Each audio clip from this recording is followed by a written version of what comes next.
Friends, welcome to our channel. Latest ఎపిసోడ్లో ఏం జరగబోతుందో ముందుగానే తెలుసుకుందాం. ఫ్రెండ్స్, డైలీ సీరియల్ నోటిఫికేషన్ కోసం ఛానల్ని సబ్స్క్రైబ్ చేసుకోండి ఫ్రెండ్స్. అండ్ పక్కనే ఉన్న బెల్ ఐకాన్ని క్లిక్ చేసి ఆల్ ఆప్షన్ని సెలెక్ట్ చేసేయండి. ఇక సత్య అయితే మార్నింగ్ లేవటంతోనే నడుమైతే బిగిచ్చేస్తుంది. ఒక్కసారిగా అత్త భైరవి చూసి, ఏందిది ఉదయాన్నే గట్టిగా నడుం బిగిస్తున్నావు, ఎవరి మీదకి ఎందుకోసం అని అనగానే, ఊరుకోండత్తయ్య, ఒకరి గురించి అయితే పలానా వాళ్ళని పేరు చెప్పేదాన్ని, ఈ ఇంటిల్లాది బాధ మీద అని ఎంతమంది పేర్లు చెప్పమంటారు? ఇవాల్టి నుంచి నేనే ఈ ఇంట్లో అధికారాన్ని చలాయించబోతున్నాను.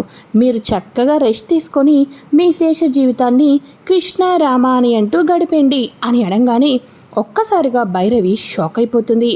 ఏంటి పంకజం, ఏం వంటలు అని అనగానే, అమ్మగారికి బెండకాయ ఏపుడంటే ఇష్టమని బెండకాయ ఏపుడు పెట్టానమ్మా అని చెప్పేసి చెప్పంగానే, అవునా, సరే అయితే ఇప్పటి నుంచి ఈ ఇంట్లో ఏం వంట వండాలి, ఎలా ఉండాలి అన్నది నా దగ్గర అడిగిన తర్వాత స్టార్ట్ చేయి, ఓకేనా అని చెప్పేసి అనగానే, అలానే అమ్మగారు అని చెప్పి అనగానే, సర్లే, మా అత్తయ్య గారు షాక్లో ఉన్నట్టున్నారు, వెళ్ళి చల్లటి నీళ్ళు ఇచ్చి విశ్రాంతి తీసుకోమని చెప్పు అని చెప్పి అనగానే, ఇదిగోండి అమ్మగారు, మీ పక్కనే రేపటి నుంచి ఒక కూజ, ఒక మరచెంబు లాంటి కూజ, ఒక భాగవతం లేకపోతే రామాయణం పెడతాను, ఒక మడత కుర్చీ కూడా రెడీ చేస్తాను అమ్మగారు అని చెప్పేసి పంకజం అనగానే భైరవికి ఎక్కడలేని కోపం వచ్చేస్తుంది. ఏంటి ఉదయాన్నే అదే కోపాన్ని తెప్పించింది అనుకుంటే నువ్వేంటి ఇంకా నాకు మంటని రేక్కొడుతున్నావు అని అనగానే, లేదమ్మగారు, మీరు ఎన్ని ప్లాన్లు చేసినా ఎన్ని ప్రయత్నాలు చేసినా చిన్నమ్మగారు మాత్రం ఈసారి గట్టిగానే కంకణం కట్టుకున్నారు. మీరు ఎన్ని ప్లాన్లు చేసి చిన్నమ్మగారిని ఇంటి నుంచి గెంటాలనుకున్నా అమ్మగారు మాత్రం కదిలేటట్టే లేరు. ఇంకా మిమ్మల్ని ఒక ఆట ఆడుకునేటట్టు నాకైతే కనిపిస్తున్నారమ్మా, తర్వాత సంగతి మీ ఇష్టం అని చెప్పేసి భైరవి వెళ్ళిపోతుంది. ఈ పంకజమే ఇంత తెలుసుకుంది అంటే నిజంగానే పంకజం మాటలు నిజమైతే, అమ్మో లేదు, ఎన్ని రోజులు ఎలా ఎగిసి పడతావో నేను చూస్తానే. ఈ అత్త భైరవి దెబ్బకి నువ్వు నేల ఖర్చుకునే రోజు మున్ముందే ఉంటుంది. ఇలా ఎంతకాలం సాగుతుందో నేను చూస్తానులే అని చెప్పేసి భైరవి అయితే అనుకుంటూ ఉంటుంది. అయితే ఇక ఇదిలా ఉండగా సత్య ఇంట్లో వాళ్ళకన్నీ కూడా తానే అధికారాన్ని చలాయిస్తూ హ్యాపీగా ఎంజాయ్ చేస్తూ ఉంటుంది కోడలి పోస్టుని. మరోపక్క రుద్ర తన తండ్రికి సేవలు చేస్తూ ఉండటంతో, ఏం చేస్తున్నావు నువ్వు అని చెప్పేసి అనగానే, అదేంటి బాపు, నీకు సేవ చేసుకోవడం కూడా తప్పేనా అని అనగానే, ఎప్పుడూ లేని ఈ సేవలేంట్రా అని అనగానే, ఏంటో బాబు, ఇదే కదా నా చివరి అవకాశం, మళ్ళీ నీకు సేవ చేసుకునే అవకాశం రాదు, తెల్లారితే సస్తావు కదా అని మనసులో అనుకుంటూ ఉంటాడు రుద్ర.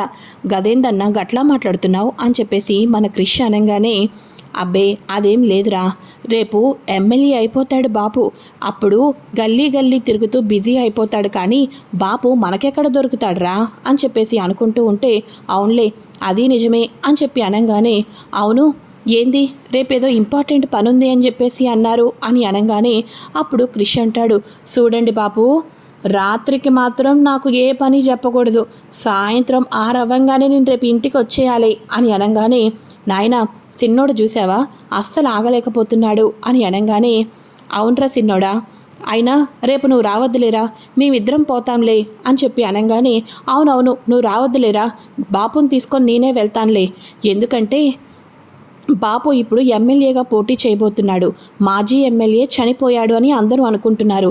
ఇటువంటి టైంలో వెళ్ళి మాజీ ఎమ్మెల్యే వాళ్ళను పరామర్శిస్తే కుటుంబానికి మేమున్నామని అండగా దండగా ఉంటే మీడియా మొత్తం బాపు గురించి ఒక చూపు చూసేస్తుంది, అందరూ బాపు మంచితనం గురించే మాట్లాడుకుంటారు, రేపు మేము వెళ్తాంలేరా అని అనగానే, అరే అన్న, ఉదయం నుంచి ఖాళీగానే కదా, అందులోనూ పక్కన బామ్మ ఒకటే నస, కాబట్టి నేను కూడా వస్తాను అని చెప్పేసేసి అనుకుంటూ ఉంటారు. సరే అయితే మధ్యాహ్నానికి వీడిని ఎలాగో ఒకలాగా సైడ్ చేసి ఇంకెక్కడికైనా పంపించేయాలి, బాపుని నేను మాత్రమే తీసుకొని వెళ్ళాలి, అక్కడ ఆపోజిట్ వారితోటి బాబు మీదకి ఒక్కసారిగా దండి చేస్తే బాపు దెబ్బకి అక్కడక్కడే చస్తాడు అని చెప్పేసేసి ఇక మన రుద్ర అయితే మనసులో అనుకుంటూ ఉంటాడు. ఇక ఈ రకంగా ప్లాన్ చేస్తాడు రుద్ర. ఇక ఈవినింగ్ అవుతుంది, ఫ్రెండ్స్ అందరూ వచ్చేస్తారు. సత్య క్రిష్కి కావాల్సిన ఫ్రెండ్స్కి కావాల్సినవన్నీ ఏర్పాటు చేస్తూ ఉండటంతో నా సంపంగి నా బంగారం అని చెప్పేసేసి దగ్గరకు వచ్చి ముద్దు పెట్టుకున్నట్టు ఇంకొక్క రోజే నా ఆశలన్నీ నెరవేరిపోతాయి అని చెప్పేసి క్రిష్ అనుకుంటూ ఉంటాడు. అయితే ఇక ఇది ఇలా ఉండగా ఫ్రెండ్స్ రాగానే వాళ్ళకి ఇంట్లోనే పార్టీ ఇచ్చి అన్నీ అరేంజ్ చేసిన తర్వాత, అవును మీ అన్న నా గురించి ఎప్పుడు కోపంగా మాట్లాడలేదా, నా గురించి ఎప్పుడు ఏం చెప్పాడు చెప్పండి అని అనగానే, మీకు ఎంగేజ్మెంట్ అయిన తర్వాత అదే ఇదేందిరా ప్రపంచంలో ఇదే అందగత్తె అన్నట్టు ఇంత బిల్డప్ ఇస్తుంది అని చెప్పేసేసి అన్నాడు వదినా నీ గురించి అని చెప్పేసి అప్పుడు క్రిష్ కోపంలో అన్న మాటలన్నీ చెప్పడంతో సత్య ఒక్కసారిగా షాక్ అయిపోతుంది. ఇక వెంటనే అప్పుడు సత్య ఏంటిదంతా కూడా ఫ్రెండ్స్ వెళ్ళని చెప్తాను అని చెప్పేసి వాళ్ళందరూ తాగేసి తిని ఎంజాయ్ చేసిన తర్వాత సేఫ్గా వెళ్ళి వాళ్ళని డ్రాప్ చేసి రండి, అలా తాగేసి డ్రైవ్ చేయకూడదు అని సత్య చెప్పడంతో క్రిష్ వాళ్ళని ఏరా ఇంటికి పిలిచి పార్టీ ఇచ్చినందుకు నా సంపంగి దగ్గర నన్నే బుక్ చేస్తారా వెదవల్లారా అని చెప్పేసి వాళ్ళని డ్రాప్ చేసి ఇంటికి వచ్చేస్తాడు. అయితే ఇక క్రిష్ కంగారు పడిపోతూ భయపడిపోతూ సత్య దగ్గరికి వెళ్ళి, అది కాదు సంపంగి, నా మాట విను సంపంగి అని అనగానే, ఊరుకో క్రిష్, నీ మనసంటే నాకేంటో తెలీదా, నువ్వు నన్ను ఎంతగా ప్రేమించావో నాకు తెలుసు కాబట్టి నేను అదంతా చిన్నగా జోక్గా తీసుకున్నాను. అయినా అన్నిటికీ గల కారణం ఏంటి, నేను నీకు దగ్గర అవ్వాలని, నా ప్రేమ నువ్వు పొందాలనే కదా, కోపంలో కూడా నన్ను స్వీట్గా తిట్టావు అని చెప్పేసి అనగానే, నా సంపంగి నన్ను ఇంతలా అర్థం చేసుకుంటుందని ఎప్పుడూ అనుకోలేదు అని చెప్పేసి అనుకుంటూ ఉంటారు.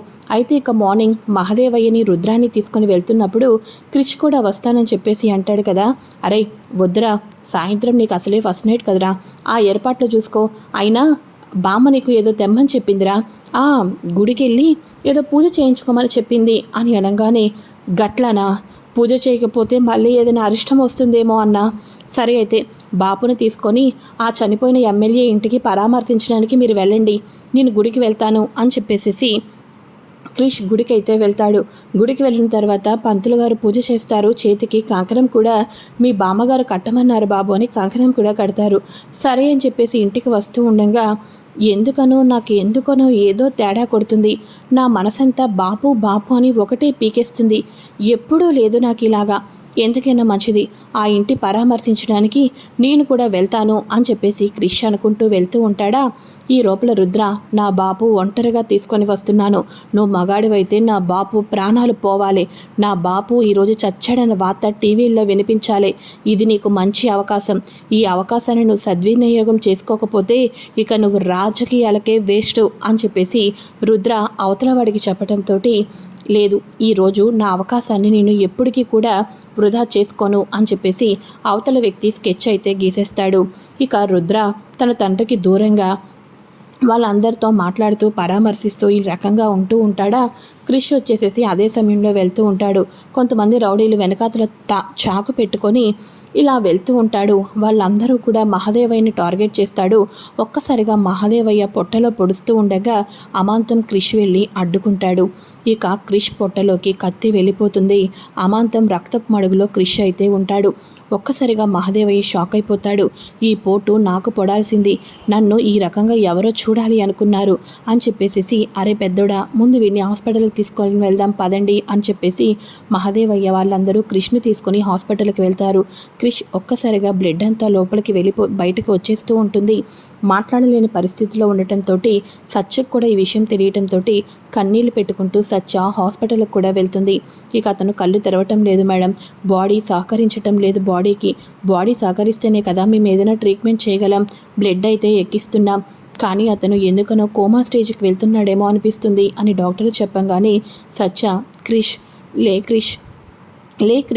నీ కళ్ళ ముందు నీ సంపంగి ఉంది అని చెప్పేసేసి ఇక మా బాపుకి ఎమ్మెల్యే అవటం ఇష్టం అని చెప్పేసి ఎప్పుడు చెప్తూ ఉంటాడు కదా క్రిష్. మీ బాపు ఎమ్మెల్యే కావాలి కదా, మీ బాపుని ఎమ్మెల్యేని నేను చేస్తాను క్రిష్.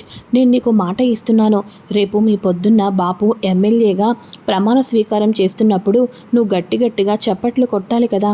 లే క్రిష్, లే క్రిష్ అని చెప్పేసి సత్య ఎన్నో రకాలుగా చెప్పి తన భర్తకు ముద్దులు పెట్టి హక్ చేసుకుంటూ ఎన్నో రకాలుగా చెప్పటంతో అప్పుడు ఒక్కసారిగా ఊపిరి పీల్చుకుంటాడు క్రిష్. అయితే ఇక సత్య ఇచ్చిన ప్రేమతో క్రిష్ కళ్ళు తెరవటంతో డాక్టర్లు ఇప్పుడు బాడీ సహకరిస్తుంది, మేము స్టిచ్చెస్ వేస్తాం, మీరు బయటకు వెళ్ళి వెయిట్ చేయండి అని అనగానే అప్పుడు నా సంపంగి నా పక్కనే ఉండాలి అని చెప్పేసి చెప్పటంతో సంపంగి ఉండంగానే ట్రీట్మెంట్ చేస్తూ ఉంటారు. ఈ రకంగా క్రిష్ అయితే సత్యను క్రిష్ని కాపాడుకుంటుంది. అవుట్ ఆఫ్ డేంజర్ అయితే చెప్తారు. ఒక 1 వీక్ రెస్ట్లో ఉండాలి అని చెప్తారు. అరే ఈరోజు ఫస్ట్ నైట్ పెట్టుకుంటే 1 వీక్ రెస్ట్లో ఉండమంటున్నారు ఏంది డాక్టర్లు అని బాధపడుతూ తిరిగి ఇంటికైతే వచ్చేస్తారు. అప్పుడు అర్థమవుతుంది మహాదేవయ్యను ఎవరో టార్గెట్ చేస్తున్నారు అని చెప్పేసేసి. క్రిష్ని అసలు పెద్దోడు గుడికి వెళ్ళమని చెప్పిండు, ఆడే గనక గుడి నుంచి ఇంటికి వెళ్ళిపోతే ఈరోజు నేను బతికి ఉండేవాడినే కాదు, ఇది ఎవరు చేశారో నేను మొత్తానికి బయట పెడతాను అని మహాదేవయ్య అయితే మొత్తానికి ప్లాన్ చేస్తాడు. తన మొత్తానికి కూడా ఎవర్రా నా మీద స్కెచ్ కేసింది కనిపెట్టి తీరాల్సింది అని రౌడీల్ని పంపిస్తూ ఉంటాడు. మరోపక్క ఇంట్లో రుద్ర పడిపోవడం, టెన్షన్ పడిపోవడం, ఫోన్లు మాట్లాడడం సత్య అబ్జర్వేషన్ చేస్తూనే ఉంటుంది. మరి రుద్రాని ఇదంతా చేసింది అని అటు మహాదేవయ్యకు తెలిసినా ఇటు సత్యకు తెలిసినా ఏం చేయబోతున్నారు రానున్న ఎపిసోడ్లో తెలుసుకోబోతున్నాం. ఫ్రెండ్స్, మీకు గనక ఈ వీడియో నచ్చినట్లయితే లైక్ చేయండి. నెక్స్ట్ ఎపిసోడ్ కోసం ఛానల్ని సబ్స్క్రైబ్ చేసుకోండి. Okay friends, thanks for watching. Bye.